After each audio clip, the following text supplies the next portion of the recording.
Welcome to Espiritu Coffee Chats, where we brew up inspiring conversations over a warm cup of coffee. I'm Valerie, the co-owner of Surge Coffee Co., where we highlight culture and community in all of our drinks. And I'm Arlene, the owner of Lunaso Wellness. As a holistic realtor, interior designer, and spiritual coach, I'm excited to bring a unique perspective to our chat. Together, we'll explore the world of herbalism, spirituality, and the entrepreneurial journey. We will also dive into our Latina backgrounds and how we navigate the everyday world.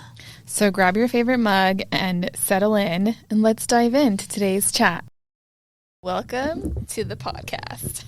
Welcome to our shit show. I'm just kidding. So this is our first podcast together. Yes. I feel like we've both done podcast episodes separately. Yes. Yeah, so this is our show. I'm so excited. Me too. Finally. Yes. Okay, so we're going to be talking about all things that we are doing. Yes, all of the things. So entrepreneurship, spirituality, some astrology and tarot in there also, human design probably. Yes. For sure, entrepreneurship in every form. Being Latina, being a woman of color, being first gen, second gen, all the gens. Living in America. Living in America. Boy. It's going to be some rough times the next couple months. I try not to think about it. Yeah. We'll not talk about that right now. That'll be a future episode. Yeah, one day when we're feeling, maybe after November. Oh, no, there's some good astrology that's actually very enlightening when it comes to politics. So I think that's something we could probably talk about. Okay. Yes, that would make me feel so much better. I feel like because I tend to get really in my head, especially about politics. Yeah, I just would like to have some hope. Yeah, my aunt is a politician, so I have like a childhood memories of her campaigning and doing all these things, and yeah, it's interesting. Yeah, hopefully it gets better. I mean, California's nice, so I know you can't take the sunshine away from us. It's free. Yeah, we pay for it in taxes, but it is free. That's true. I take that back. Never mind. Our sunshine tax. Yeah. Oh, we'll also be talking about real estate every here and there. Yes. Home wellness, all the witchy bruja things, herbs, plant medicine. So yeah, all the things, just all in a witch's pot. Maybe we'll talk about our ayahuasca experiences a little bit. Oh yes, people have been very intrigued about ayahuasca and the experiences. We both get a lot of questions about that. Yeah. I told my therapist about it. I don't know if I told you that, but I told my therapist. She was taking notes. Oh, wow. Is that a good thing or a bad thing? I really don't know. I hope it's a good thing. But she was taking notes because some of her other clients are also interested in ayahuasca and psychedelics in general. So just sharing my experience and what that is like. Yeah. What it's like for me. It's definitely interesting. I've been running an ayahuasca retreat. We called my first retreat after it ended. We called it Ayahuasca Season 1 Survivors. Yes. There was 5 of us, 6 of us? 7. Oh my gosh. Wow. I'm totally off. Yeah, that was a good time. Really nice. Yeah. Good times. After everything. Yeah.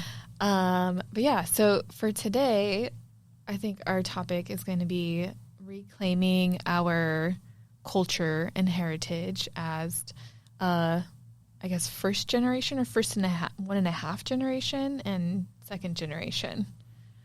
Yeah. Well, it's complicated because I don't feel that way. Yeah, me neither. I still feel like, I don't know, I can still feel the first generation vibes. So my grandpas were born in the United States, but then they were raised in Mexico. So, and then my grandmas, they were both born in their country. So one grandma was born in Nicaragua, the other one was born in Mexico. So that's what makes me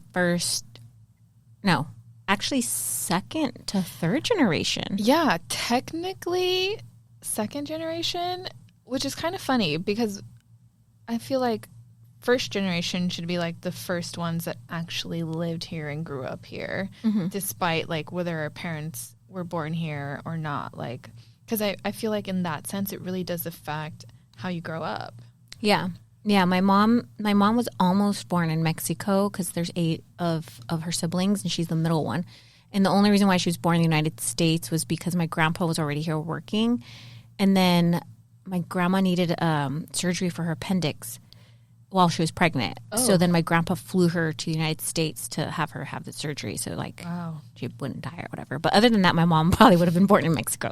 Wow. That's kind of a crazy, cool story. Yeah, I know. It's interesting. So, you know, she got her citizenship. I mean, hey, you got to do it one way or another. Land of the free, right? Yeah. She was like, Mom, can we go over there? But, yeah. And then my dad's, his, I guess he's first and second, because kind of like my mom, both the same. Yeah, my parents were both born in Mexico, and they lived there for, I don't know, maybe 5-10 years, I think they said. Like, my dad was still pretty young when he came over, and actually I never asked them the story of how they came over. But they, on my dad's side, it's a pretty big family. I think they're like 8 or 9, in total. And yeah, they came over from Mexico City. My grandma is Venezolana though. So I actually don't even know how my grandma and my grandpa met. I should probably ask them. Yeah. While they're still here. Get that story. That'd be really nice. Yeah, for sure. I think that I wish I was able to talk to my grandparents more, because my family didn't teach me Spanish because they got made fun of when they were younger. The fun fact about me and Valerie is that our families are both from this, or were raised in the same little area at some point in La Puente, California. Isn't that crazy? We're like both from... Some people now call it Bridgetown, apparently. If you're cool, you call it Bridgetown. I had no idea. Yeah, because Puente. Yeah. But yeah, I had, like, it's crazy to think that, like, we had our families in, like, the same area had so much of the similar experiences, and then somehow we are both in San Diego and got connected at an entrepreneurship, like, meetup of all things. Yeah. It was like our spirit guides were like, hey, let's just get them back together again. Antennas are going. Yeah, they were definitely like making, I don't know, what is that called? Like they were planning our date to happen. Yeah, I really feel like that. Yeah, because like, I don't know, something about La Puente, like people who come from there, there's just something about like, I don't know, you don't even have to say it. You're just like, oh yeah, and then there's this and there's that and there's this. It's such a, because it's 30 minutes outside of Los Angeles. Yes. Yeah. So I remember growing up, everyone would be like, oh, where'd you grow up? I'd be like, oh, LA, because it's like the broader part. And then I would ask, and of course, no one knows where La Puente is. Mm-mm. And there was a couple people. And I remember one time, actually, I think I was like after college and I had just started my corporate career. And there was this older gentleman. He was like, oh, where are you from? And I told him, and he actually knew where La Puente was. And he was like, oh, you're not from LA. You're from the barrio. I was like, oh, yeah, I guess so. SGV, San Gabriel Valley. Yeah, so that was like interesting because it was like 2 seconds. You're like maybe 2 or 3 cities from being in the Inland Empire. Yes, which is where I grew up afterwards. Which is where I also grew up. So also another connection that we have. I know. So. I feel like we like missed each other. We were like in La Puente and we missed each other, and then we were like somehow supposed to meet in the Inland Empire, and it never happened. And then we're like, it's hot. And we decided to move to San Diego separately. Yeah. So, and then our paths connected. I feel like that's so cool. Yeah. So your parents didn't teach you Spanish because they got made fun of? Yeah, so they both, well, they were both raised in La Puente. My dad was born and raised in La Puente, and then my mom too. So I think my mom went there at moved there at the age of like 4 because her house burned down. And she lived in Gardena at the time. Ooh. So that's what brought them to La Puente. They bought a house. And then my grandma and grandpa already lived there, my dad's parents. And so the funny thing is that they lived around the corner from each other. My mom and dad, like their childhood house.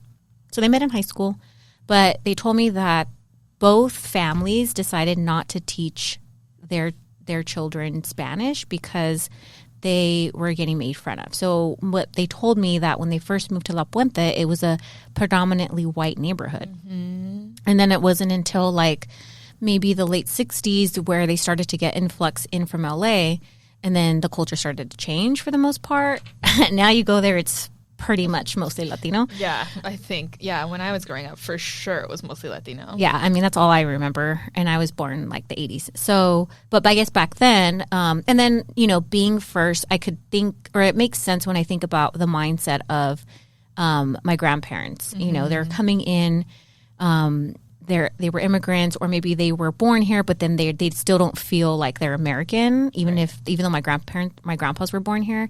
So they already probably felt that racism coming in. And so they were already getting like, you know, maybe made fun of or ridiculed or whatever. So then, another thing is my grandma and my grandpa, my dad's side, they met in, ESL. Oh. So they met in like learning how to speak English. So clearly it was important for them to speak English. So I think they just were like, let's really Americanize our kids. And so that way they don't have to go through what we went through. And then the same decision was made for my mom's side as well. So then my mom and dad do understand Spanish. So they both know it fluently. But then when it came down to us, there was still, I guess, some of that energy of like, oh, if you speak Spanish, you're like a wetback, basically, or you're just, you know, not American enough or whatever. So then it just kind of carried on into the next generation. So none of my cousins speak Spanish on both sides of the family, my mom's side and my dad's side. Yeah, Spanish was actually my first language. And I didn't know English very well. Oh, cute. And it's so funny because I feel like sometimes I get like my brain gets stuck and there's certain things that I'll say in American, English words that I'll say, and I will read it in Spanish, like just unknowingly. But I don't speak it as much anymore. I don't speak it as strongly either because a little bit of the same story, but slightly different. Like my parents were also entrepreneurs and had their own businesses growing up, from what I remember. And it was very important for us to be speaking English. And I just remember my mom didn't want us to be in ESL because there was still kind of that like divide and segregation a little bit. And you just were treated differently. That was just what it was back in the 90s. Right. And yeah, I think from there, and then our household became an English first household. So it was just something, we didn't practice Spanish. Like I would maybe speak it with my grandma, with my grandmas and my grandpa.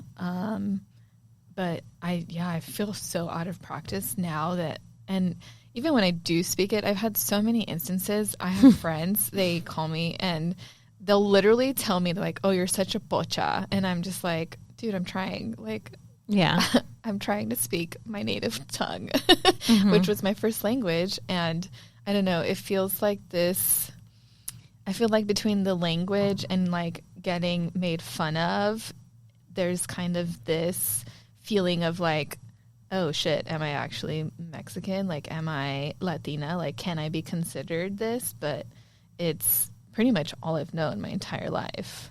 Right. I feel like when I watched the Selena movie and she's like talking to her dad in I think it's the truck, and she's like kind of saying like, you know, I got to be this over here, but then I'm not enough over there. Da, da, da. And that was the first time in my life where I ever got recognized for feeling that same way. And it was just like, oh my God, I'm not the only one.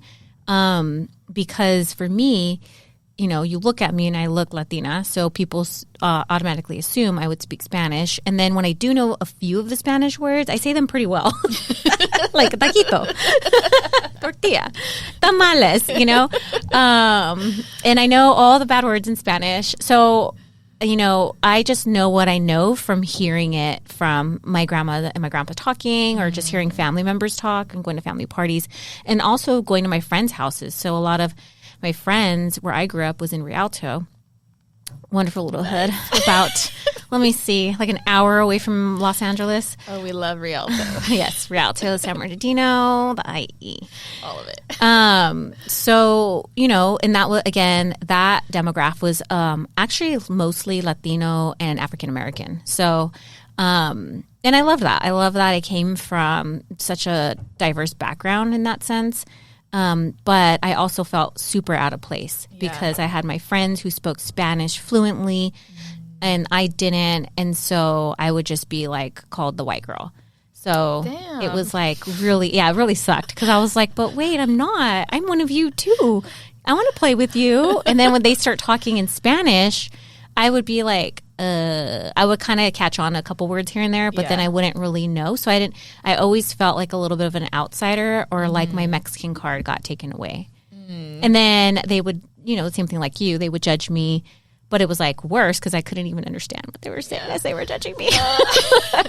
Or I would go to their family member's house, and the family member, like the dad or the mom or somebody, would be like condemning me because my parents didn't teach me Spanish. And then why would you ask a little girl, why don't you speak Spanish? I don't know, dude, go ask my parents. Like, it's not my job. Yeah, I'm just here to play. So it became a really big insecurity. And even now, like, people ask, like, well, why don't you just learn Spanish yourself? Because when I do go to learn, it's not Spanish that I can like have a conversation with other people. Yeah. So it's like proper Spanish, and then I find out that not that many people know proper Spanish. No, girl, no one. Everyone gets taught proper Spanish. I'd love when you're in a conversation with someone and they're like, "Oh, I learned Spanish in high school. I did 5 years," or like, "I did Spanish in college," and then you're talking to them and you're like, "I have no idea what you're saying to me," because that is like literally collegiate book. Yeah, Spanish. Right. Or go to Spain and they'll understand you. Yeah. Oh, yeah. That's a whole other thing. Yeah. Spain, and for whatever reason, I guess they don't really. I know this is like overgeneralizing, but I remember when I took a trip to Spain when I was in college, and they were like warning me because like, oh my gosh, Spanish, they don't like Mexicans, and so just be careful when you're speaking Spanish. And I was like, oh, okay. I mean, I had a great time. I didn't have any problems, but yeah, we went like 5 years ago, maybe. No, not even that long ago. A couple years ago, we went with my family. We took the kids, and then they told us the same thing, but I didn't really feel like anybody was hating at all. Yeah. Yeah. I mean, I think when I went to France, they were more upset that I was American. Oh my gosh! And trying to speak French, it is so hard. I cannot. I tried. I didn't even try. I didn't even try. I was like, wee wee. Yes. Oh my gosh. I know. So I feel like just navigating this world with like these mixes of culture of being like Latina, but not Latina enough, but then also like growing up in America and having kind of like the American culture. For at least for me, like I know my family was very much mixed. It was like when I say what we grew up as, I always say like, oh, I'm Mexican American, because I had kind of both of those cultures. Like I grew up here. It's all I've ever known. But culturally, through the food, through our rituals, even through like a little bit of religion, I'm not religious at all, actually.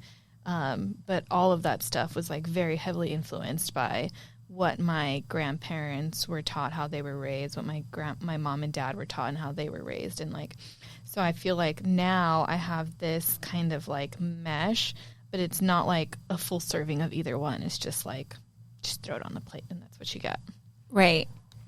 I always felt that I can relate to not my same generation, maybe like my children's generation, because they're going to start to feel like how I felt growing up. Like, I mean, not, how can I say, not like that. More of like, they're going to know like that their grandparents, great-grandparents spoke Spanish and crossed the border and whatever, right? But they might not know Spanish, you know, and it's going to be a little more normalized. Yeah. But at the same time, that does kind of make me sad because I do love the fact that when I do see a Latina who's so much into her culture and like knows Spanish and like knows all the meals and like all and their family's so like cultural, I'm just like, oh, I want that. Like I have to go study that. I have to go buy Mexican food cookbooks. Yes. Watch the master classes. Masterclass. Yeah. I have to go follow Chef Marcella in San Diego. Hey, Chef Marcella. We'd love to hang Shout out. I've took your Zoom classes. I've taken her Zoom cooking classes, and I've really dove deep into the Latin culture, like understanding pre-colonialism and like what was that like? Because even though we're saying, I'm saying like, I want to speak Spanish, but that wasn't even our indigenous language, you know? And so it's like, we still don't even know exactly about that. Like we're still mimicking a culture that's not ours, which is from Spain. Mm-hmm. And I'm starting to see like, and I think when I went to Spain, that was such an eye opener of like, wait a minute. Oh, this is the colonization that happened. Mm-hmm. And I remember it was really eerie when I did go to Spain, because I remember seeing, it was in Madrid, one of the buildings, there was like this big bronzed horse. And on top of the horse was like this, I don't know, it was like a general or something. Mm. And the horse was like charging, and it was a really pretty statue. It was huge on top of this rooftop. And I just looked at it as if my bones started to shake, and I felt like I've seen this before. It was like my ancestral DNA was like, you just saw a glimpse of like what happened when your ancestors got colonized. Wow. And it was just like, and I just got like really freaked out, and I was like, whoa, this is like intense. And then I would see statues of Christopher Columbus, and I'd be like, oh, do you love him? Yeah, I don't like Chris. Columbus, you know? So I felt that when I went there, I felt this sense of like, part of it was like, wow, like I can see my features there. I can see like my culture too. Like my facial features were more adapted to Spanish features, and they are indigenous features of Latin America. Yeah. And my mom, I found out she's like 70% Spanish because we took her 23andMe. I'm like, you're a white lady. I mean, at this point, I feel like most of us are. Right. But most of my Spanish or most of my European is from Spain, right? So I'm like 50% Spanish, basically. Wow. So when I went there, of course, my genetic expression is going to look more like a Spaniard. Yeah. So, but I also was like, oh, this is kind of like interesting. But then I'm like, but wait a minute. This part of my ancestry colonized the other half of my ancestry and suppressed. And so I was like, ooh, there's a lot of healing that needs to go on here too. Yes. Healing this like this Spanish blood lineage that we have. And that's what got me into looking into understanding pre-colonial Latin America. And I say Latin America because my grandma's from Nicaragua, so I want to, address her too. Yes. So just understanding that dynamic of like how we carry that in our DNA. Mm-hmm. And when I went there, it was like my DNA was like, yeah, bitch, don't forget. Like I got reminder. Yeah, gentle reminder, this raging, rage that you feel at this statue.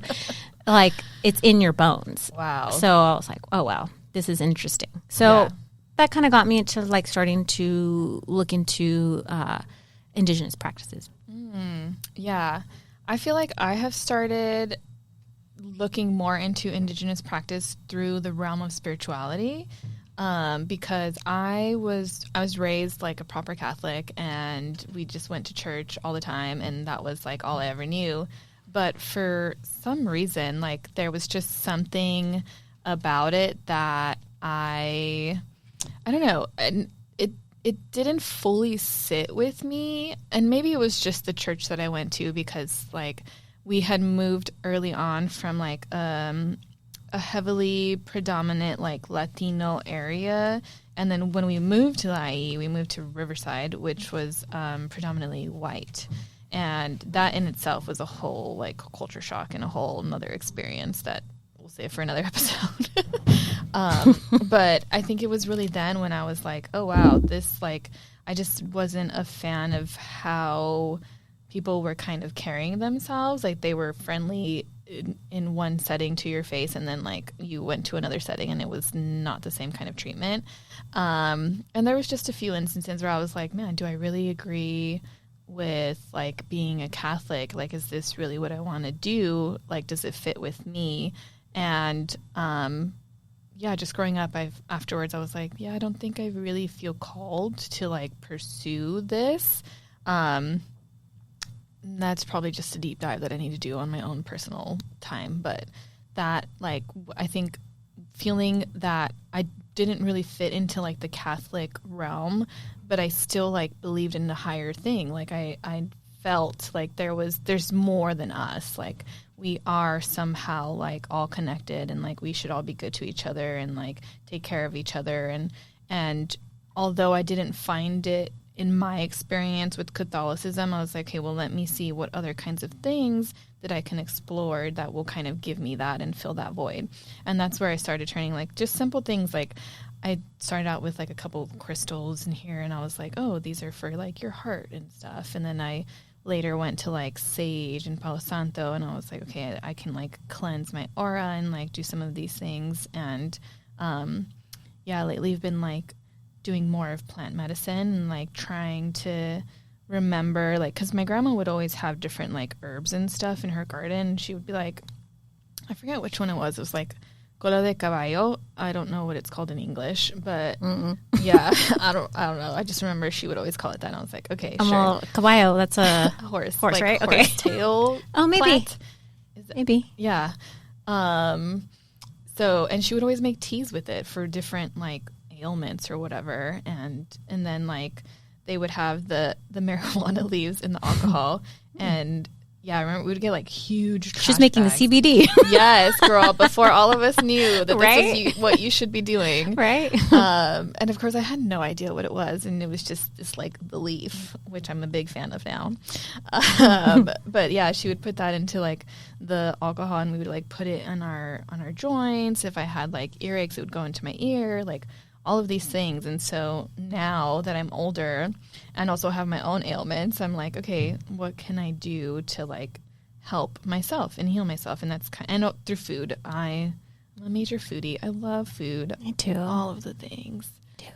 So yeah, so that's kind of been my journey, like, exploring more of that stuff. Like, I made tepache the other week, and it came out pretty good. I'm pretty happy with it. It was a little too many cloves, but I was like, oh, look, I'm being like my ancestors. I'm making tepache. Oh, that's awesome. I love that. And I think that's the key, is, like, connecting back to, like there's something about when you're doing it, it starts to feel like, wait, I've did this before.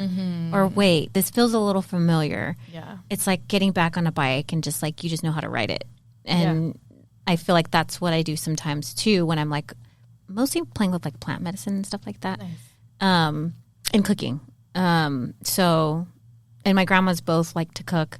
They both have their little gardens, chili garden off to the side, and all that. And so they make their jams and, like, their guayaba drinks and all that stuff.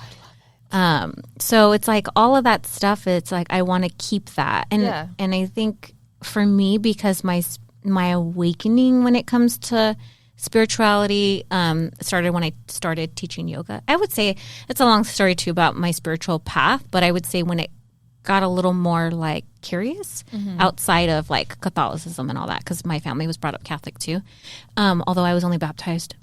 Oh, yeah, actually me too. I was never a confirmed Catholic. Yeah, I'm not a confirmed Catholic. Or and I was baptized late. I think I was, like, 4 years old when I got baptized. I know. Ooh, girl, you were in limbo for 4 years. Right? I could have been in purgatory if I died. Like, but I'm the last child, you know, like, my parents were like, oh, you know, it's okay. By then, everything's wishy-washy. They've been through it, like, 1, 2, 3 times. They're like, she's special. She's going to be okay. And look, I'm the most spirited one out of my siblings. Wow. Actually, I take that back. We're all pretty spiritual. But my spirituality is more in spirit, not religion. So, and I wasn't really like, my parents weren't religious too much either, but my grandma on my dad's side was. Yeah. And she taught me like all the prayers and all this stuff because she knew my mom and dad wouldn't take us to church, so she would get mad. And then when I'd spend the summers with her or vacations, that's when it was like literally like Bible study time. Oh, man. And she would like teach me the prayers and all that stuff. But now I look back and I'm like, I appreciate all that because it's like part of her heritage, part of her, like it's, you know, most people, and I don't want to generalize because I know there's a lot of Christian Catholics and or you know, Latinos who are Christian, Catholic, Jewish, like, you know, there's a lot out there. But just from what I was raised and what I mostly saw, like most Latinos in my demographic general area were Catholic. Yeah, same. So I felt like once I started getting into yoga, and then from there I went straight into Ayurveda school and really studied Ayurveda, which is where yoga comes from, which is from India. And I was like, once I completed the whole programs and it was time to like, okay, now be this like holistic Ayurvedic practitioner and bring all these cultural studies and philosophies that are, you know, 3,000 to 5,000 years old and blah, blah, blah. But I was like, imposter syndrome kicked in. And I was like, wait a minute. And then it just didn't feel right because it felt like, oh, I'm using, like I really know a lot about somebody else's culture, right, but I don't even know about mine. Yeah. And I don't even know, I can't even speak Spanish. Double whammy. Damn, Arlene. So the spirit guides were like, mija, come here. Let's take you back in and let's try to make up for what you feel like you're lacking so that you don't feel like you're this imposter. Yeah. But I would say that was almost a gratitude nudge to that. Like I feel like grateful the fact that I was like, wait a minute, let me like check myself real quick. And this just doesn't feel right in my soul. So then I just was like, to feel better about it, and it just opened up Pandora's box to be like, well, what did, you know, if the yogis did this, what did like what did the indigenous people do? And then that's what got me into whole history of like everything, and I went on a whole dumpster dive. Yeah. And then it got me into like, okay, well, I know about Ayurvedic herbs, but what did my ancestors use? And then just understanding Ayurveda does teach a lot about, you know, working from the land that you live on. Yeah. So it was like, well, clearly there's no Ayurveda herbs here in San Diego or in this side of the Americas. Yeah. So let me start trying to like really utilize the philosophies that I learned through Ayurveda and the teachings, and now adapt them to my culture. And that feels more aligned. And I feel good about that. I love that. I think that's great because for even people who like grew up in the culture and who like spoke the language, like culturally rich in like the foods and the traditions and all of that stuff. Like, I mean, I'm sure there are people that like even like feel, I guess, like that it's not their favorite part of them. Right. I mean, everyone has their own things, but I feel like all of us have to kind of like accept that everyone's on their own journey. And like, I think that's kind of the part that makes me most sad about like when I'm attempting to speak Spanish or like attempting to make foods and things. It's a lot of times it ends up being like a critique of like, oh, well, you're a pocha, or like, oh, well, don't you know you don't do it that way and you should cook this way. And like, okay. Didn't your mom teach you? Yeah. Right. Like, no. Right. I'm learning now though. And yeah, I feel like maybe it's just growing older too. And I think just like wanting this sense of self, this sense of clarity of like, okay, who am I as this like entire being? And like, yes, for me, like I am Mexican, Latina, like what does that look like in San Diego and living in California my entire life? Like it definitely looks like I'm a California girl who happens to be Mexican. Like, and I think now like diving deeper into it, like I just want more of that like Mexican side of me because I had it in pieces growing up, but because it wasn't really like full-fledged thrown into it, I feel like now like I'm kind of missed out on a little bit of it, and I just want to experience what it is like. And like I mean I love Spanish language. I like it's so beautiful, and so that's one of the things that I'm like really trying to to get good at, because like I want to be able to speak it fluently and I don't want to be embarrassed when I'm talking to people. But like it is very hard, especially learning that when you're like, I don't know, at my age, I feel like learning that with like everything else and also being exposed to other languages, like I still trip up. Sometimes I'm like, oh wait, that's not Spanish, that's Spanglish, or I think that's an Italian word actually. Like, Italian word. Ciao. Like there's just so many things. And so yeah, I feel like now like it's just like, yeah, like how we started saying, like reclaiming what our culture and our heritage is to us.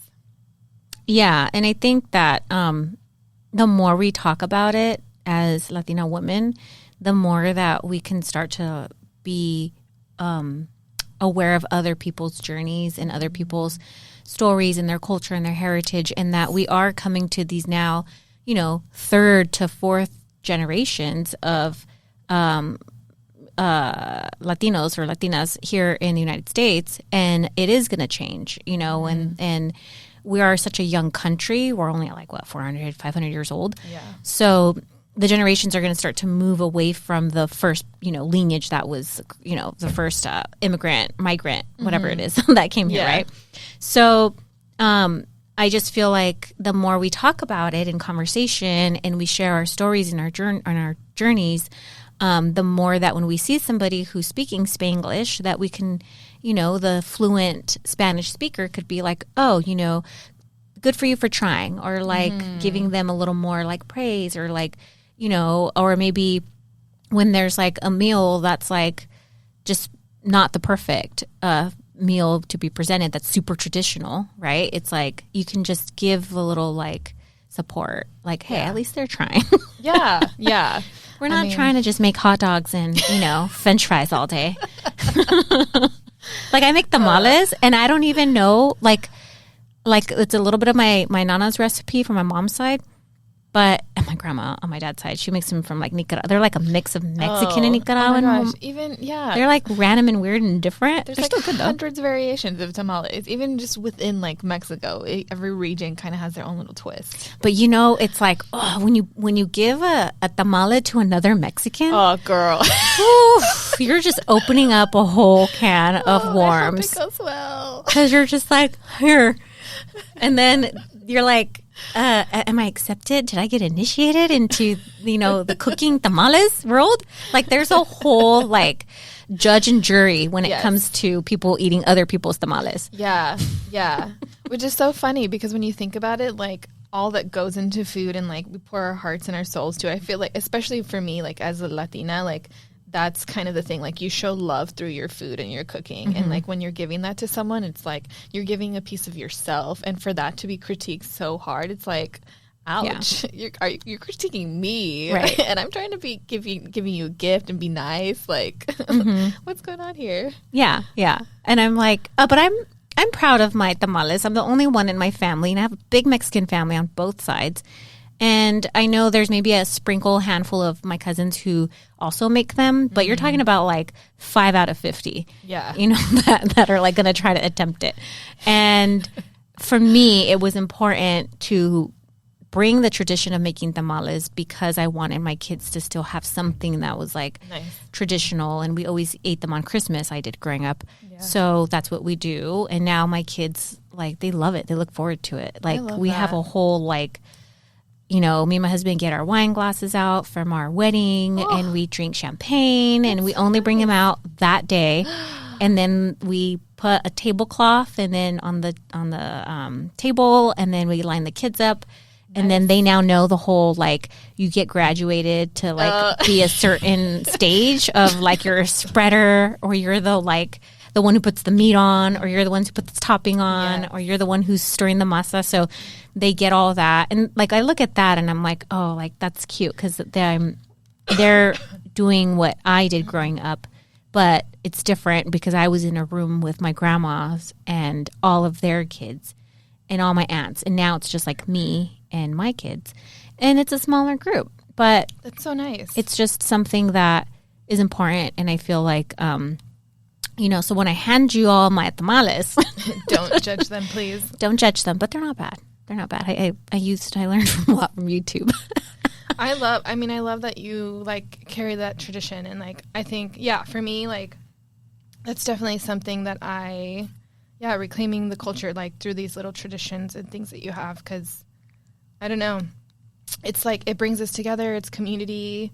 You tell stories, you exchange. Like, it's also how, I don't know, I always find out so much about my family when I'm cooking with them. Yeah. Like, it's just the key that opens the door to like literally everything. So yeah, I like that you do that. Yeah. None of my family's really cooks. My aunts, my mom's not. And I have a lot. There's 8 on one side and 7 on the other as far as aunts. And then my mom doesn't really care to cook. So I feel like that, like what you're saying, attaches me to my culture. And I don't know what nest I fell out of. The cooking nest. The cooking nest. But when I do cook, I do feel, because both my grandmas passed away. And they passed away during COVID. But I can feel them coming, like they're there with me when I'm like cooking, or especially when I'm making tamales or pozole. Like, I can feel like they're like up there, like, yes, thank you. Like, somebody's carrying it on, you know? Yeah. And then the grandpas are behind them, like, yes, give that to your man. Because they're never in the kitchen. No, not at all. Oh, yeah. I love that. I know, especially tamales and pozole. I feel like, and menudo too, like, those are, I don't know, such big staples, especially for holiday cooking. I feel like that's so common. Birria, I think, would be like another one. Mm-hmm. Quinceañera time. Yes, Weddings. or even wedding time, girl. Yeah, I'm weddings. like, I'm about to have a birria at my wedding because it's cheap. Girl, I had a taco truck at my wedding, and I have no shame. I would recommend anybody do that, because literally everybody was like, that's like the best food I had. Dude, I know. What is it about weddings? And the food's just not good. No. And why? Like, why spend all that much when you can just get a cute little taco lady with her family or whatever and, you know, support a small business and give them, you know, revenue to help support their family versus these big ass catering companies where nobody even likes the food. Yeah. It's not even that good. Yeah.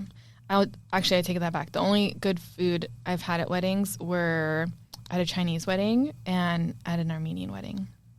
Phenomenal. Mm-hmm. Damn, Armenian wedding sounds good. Yeah. I would want to go just to eat. That's why I went. No, I'm just kidding. Does anybody need a +1? Let me know. For Armenian, though, please. You'll be invited to my wedding. It's going to be Mexican Armenian. Oh, yeah, that's right. We're going to do the whole thing. It's going to be fantastic. I think that's what I'm most excited about. Looking forward to my wedding is the food. Oh, I love it. Yay. And also marrying Chris, which is great. So. Yeah, I guess that matters. Yeah, I forgot. Love you. Oh my gosh. Awesome. So yeah, I guess what are our key takeaways here from today?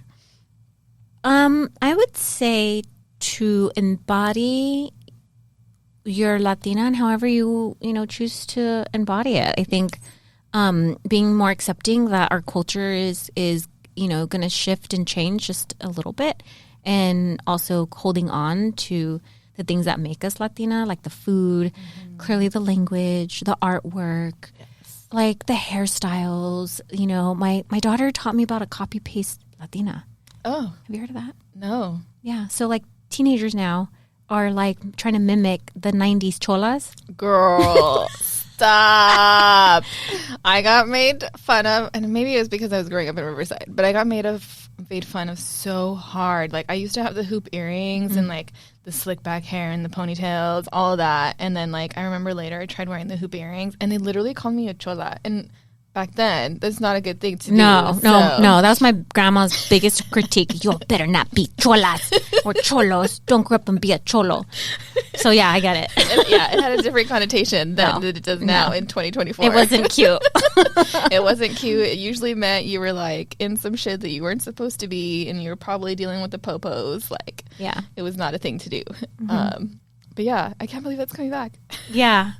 So, there's those things that, little throwbacks that we might see our kids trying to like come up and do and stuff. And I thought that was amazing. I was like, copy paste Latina. Wow. Look at that. I learned a new term. I'm cool. Through my 14-year-old daughter.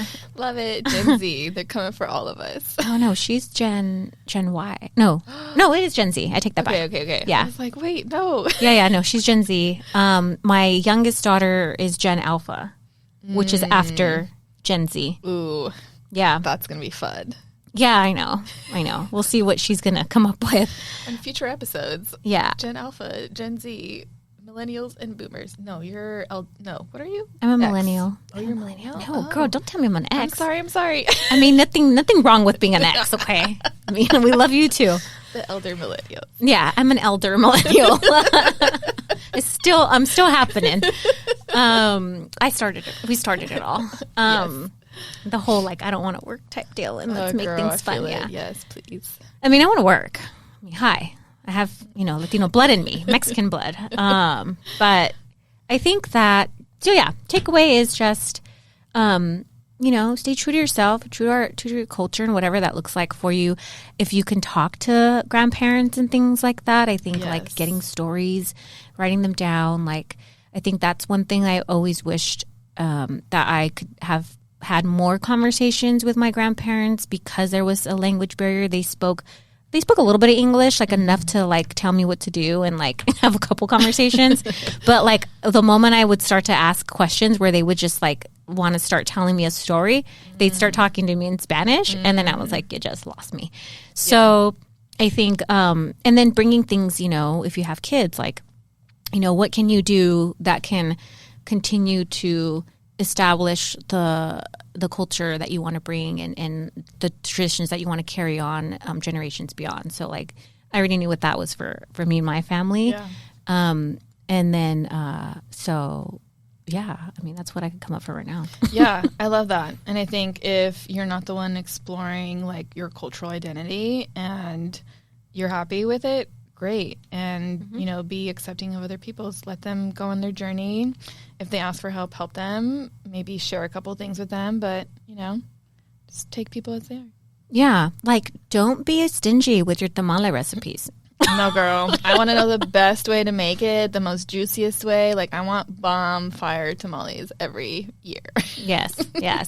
And I'm sure as we go forward on more podcasts, we'll have more of these conversations. Let us know if you liked the talk that we had today. But I'm sure we can go on a lot more dumpster dives.